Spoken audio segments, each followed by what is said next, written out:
안녕하십니까. 방송 진행 중에 자신의 성폭력 피해 과거를 고백한 여성이 있습니다. 18세 미혼모에게서 태어난 그녀는 할머니 손에 컸고요.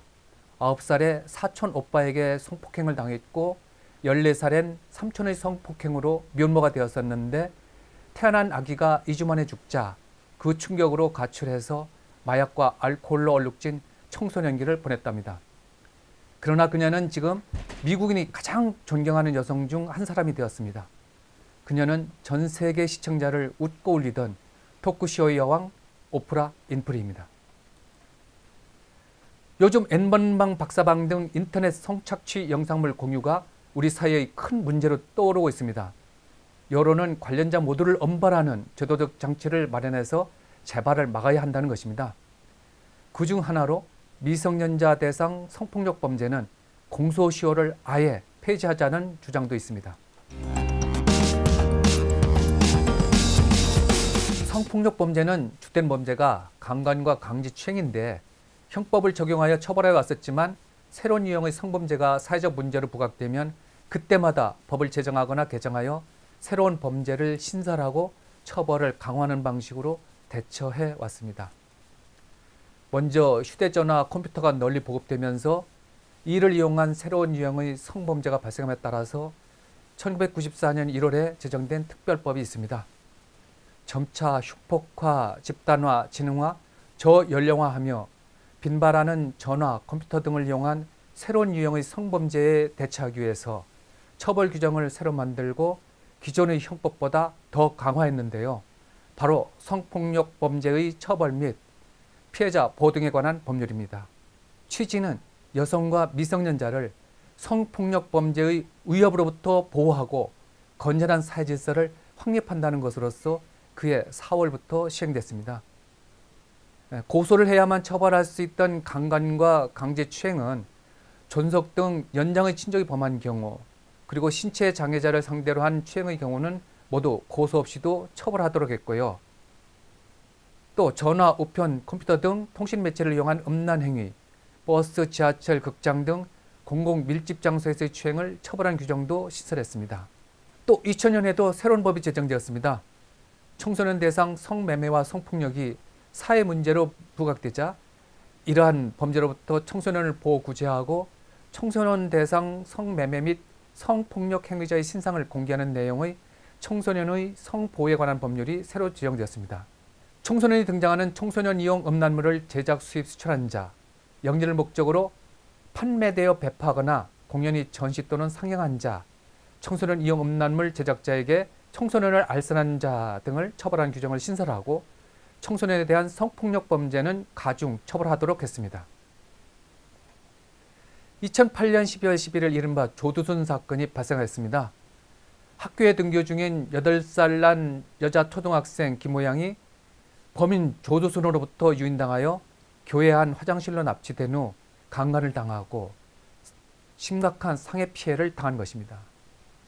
당시 56세이던 범인 조두순에 대하여 검사는 1심에서 무기징역형을 구형했으나 법원이 징역 12년을 선고했는데도 항소하지 아니하고 피고인 조두순만이 형량이 가혹하다는 이유로 항소, 상고했으나 모두 기각되어 12년형이 확정되었습니다. 법원이 무기징역의 구형에 대하여 징역 12년을 선고한 것은 범인의 나이가 많고 술을 마신 상태, 즉 심신미약의 상태에서 범행하였다는 것을 피고인에게 유리한 정상으로 고려했기 때문이라는 비난이 있었습니다. 이 사건은 성범죄와 아동 성범죄의 형량 논란으로 이어져 인터넷 청원이 이루어졌고 범인의 엽기적 범죄 행각과 뉘우침 없는 태도 때문에 많은 사람들이 분노했습니다. 여론이 악화되자 대통령이 국무회의석상에서 법에서 판단한 내용에 대해 문제를 제기하는 것은 쉽지 않다는 사실을 안다면서도 그러나 평생 그런 사람들은 격리시키는 것이 마땅하지 않나 하는 생각까지 들 정도로 마음이 참담하다고 밝혔으며 당시 법무부 장관도 조두순에 대한 가석방이 없을 것이라고 하였습니다.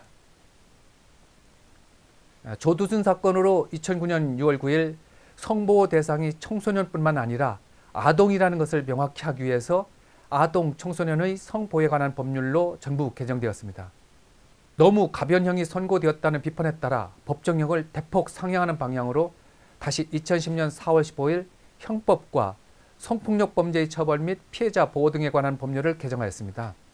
당시 유기징역은 15년까지여서 가중하더라도 최대 25년까지밖에 선고할 수 없어 무기징역과의 차이가 너무 크기 때문에 유기징역의 상한을 30년으로 높이고 가중할 때는 50년까지 할 수 있도록 하였습니다. 또한 고소가 없도록 처벌할 수 있도록 친고죄 규정을 삭제했습니다.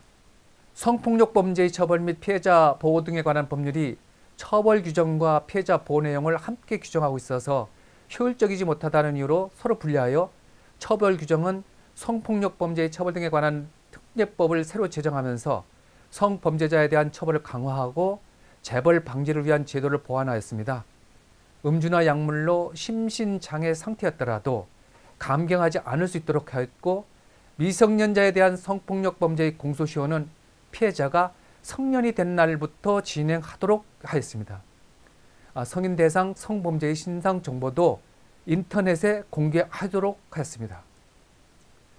2011년 11월 17일에는 장애인과 13세 미만의 여자에 대하여 보호를 강화한다는 내용으로 성폭력 범죄의 처벌 등에 관한 특례법을 다시 개정했습니다.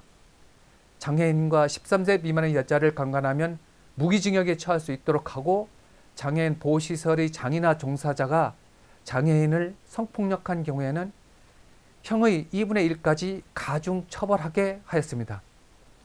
또한 장애인과 13세 미만의 여자에 대한 강간이나 준강간의 죄는 공소시효를 아예 폐지하였습니다. 이런 내용은 2012년 2월 1일 아동 청소년의 성보호에 관한 법률에도 반영되었습니다.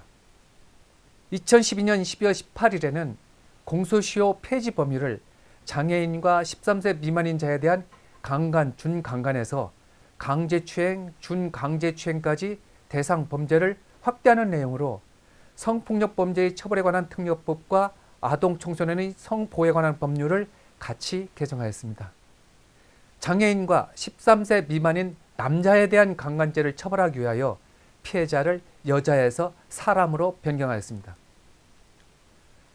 2018년에는 공직사회, 문화예술계 등에서 미투 운동이 확산되었습니다. 충청남도지사 정무비서와 수행비서를 지낸 여성이 안희정 당시 충청남도지사에게 8개월에 걸쳐 성폭력 피해를 당했다고 폭로하면서 안희정을 고소했습니다. 이로 인하여 안희정은 도지사직을 사임하고 의력에 의한 간음, 추행 혐의로 불구속 기소되었습니다. 재판 과정에서 안희정은 합의에 의한 불륜 관계라며 성폭력 혐의를 부인하였습니다.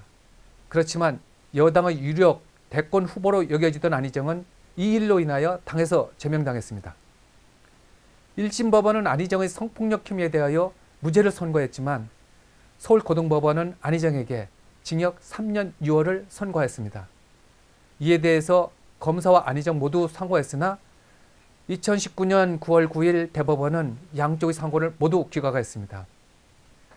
이러한 미투 운동을 거치면서 성폭력에 대한 고발과 처벌뿐만 아니라 이를 근절하기 위한 제도화 논의도 매우 활발히 진행되었습니다. 여야를 막론하고 100건 가까운 미투 법원이 발의되기도 했습니다. 결국 2019년 8월 20일 성폭력 범죄의 처벌 등에 관한 특례법이 개정되었습니다. 미투 운동이 전개되는 과정에서 조직 내 위계 또는 위력으로서 사람을 간음하는 경우에도 피해자는 심각한 육체적, 정신적 고통을 입는다는 점이 드러났기 때문에 위계 또는 위력으로서 13세 미만의 사람을 간음하거나 추행한 경우에도 공소시효를 폐지하였습니다. 지금까지 개정된 공소시효 관련 내용을 정리해 보겠습니다. 미성년자에 대한 성폭력 범죄의 공소시효는 피해를 당한 미성년자가 성년이 된 날부터 진행합니다. 장애인과 13세 미만의 사람에 대한 성폭력 범죄에는 공소시효가 없습니다. 공소시효가 없으면 먼 훗날이 되더라도 범행만 드러나면 처벌을 받을 수 있게 됩니다. 결국 자신이 저지른 죄에 대한 처벌의 두려움을 가지고 평생 살아가야 할지도 모릅니다. 오프라인 프리를 성폭행한 사촌 오빠와 삼촌도 공소시효가 적용되지 않는다면 지금이라도 처벌할 수 있습니다. N번방 박사방과 같은 미성년자 성착취물 공유사건 발생을 계기로 다시는 이러한 범죄가 발생되지 않도록 하기 위해서 처벌을 강화하는 것뿐만 아니라 아예 미성년자를 상대로 한 성폭력 범죄에 대하여는 모두 공소시효를 폐지하려는 움직임이 일어나고 있습니다.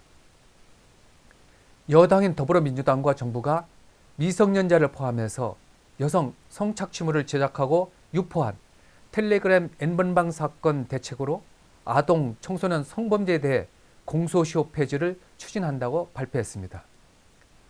우리는 조도순 사건과 같은 잔인한 성폭력 범죄가 발생할 때마다 성폭력 범죄 처벌 및 예방을 강화하고 성폭력 피해자를 보호하고 구제하기 위한 대책이라고 하면서 성폭력 관련 법률을 제정하고 개정해 왔습니다.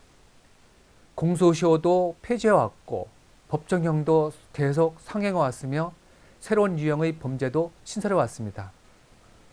중한 처벌만이 성폭력 범죄를 예방할 수 있다는 형사 정책 방향은 이제 재고되어야 할 듯 싶습니다. 우리는 발생한 범죄에 대한 지나친 적대감, 혐오감으로 극단의 대책을 마련하려고만 한 것은 아닌지 돌아볼 필요도 있다는 생각입니다. 잔인한 반인륜적인 성폭력도 있지만 성폭력인지 판단이 어려운 경우도 많습니다. 범인이 누구인지 모르고 있었다거나 범인이 도주하여 처벌할 수 없었던 경우가 아니라면 공소시효 만료 시까지 피해자가 처벌을 요구하지 아니한 이상 피해자의 처벌 요구권도 소멸된 것으로 하여야 합니다. 그러한 시간이 지나면 더 이상 처벌을 받을 염려에서 벗어나 안전한 삶을 살 수 있도록 할 필요가 있습니다. 이것이 공소시효 제도를 둔 이유입니다. 공소시효 폐지에는 충분한 연구가 필요하고 신중히 하여야 한다는 생각입니다. 오늘은 여기까지 하겠습니다. 끝까지 시청해 주셔서 감사합니다.